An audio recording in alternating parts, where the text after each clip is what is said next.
is 9 News Now. We've heard from the family of two brothers killed in a car crash last night, and tonight, only on 9 News Now, we hear from one of the two survivors of that accident. Brittany Morehouse joins us live from John F. Kennedy High School in Montgomery County, where loved ones just finished a vigil for the young men. Brittany. That's right, Anita. There were several hundred people who gathered here starting at 8:30 tonight. Idris and Khalifa Muhammad were two brothers who had three other brothers. They both went to two different high schools. Khalifa was a freshman at Morehouse College, and the family belonged to the Nation of Islam. So in their young, short lives, they touched thousands, many people who came here tonight, including a 17-year-old girl with a broken leg who now must live with the memory of watching her friends die.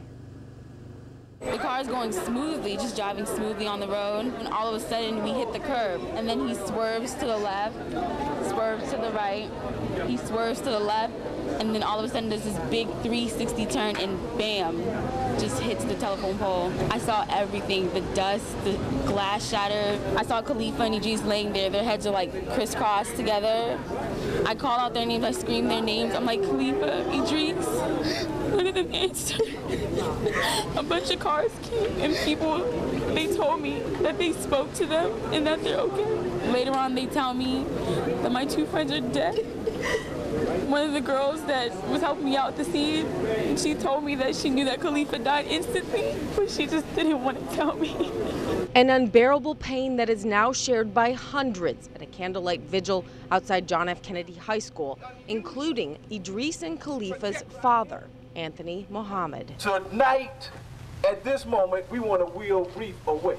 And will grief away they do by sharing stories of the brothers. Khalifa was the biggest little man out here. That's right. That's right. And standing at the front, their mother, embraced by her other two sons. They touched a lot of lives. They were phenomenal to many, many people and did things that young men of their caliber would not do and are not doing and refused to do. They took up the challenge and wanted to do something different than what most other young people don't do.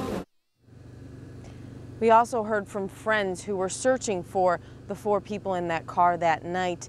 There was another survivor, Kayla Jackson. She suffers a broken nose and is still in the hospital. Those friends remember seeing that dark blue Nissan Sentra on the side of Lay Hill Road in Aspen Hill. They said they were devastated when they saw the kind of crash they were looking at. And they vowed up and down that those two young men were not drinking. They say they did not do drugs. They were just at Fridays earlier that night and were on their way to a friend's house.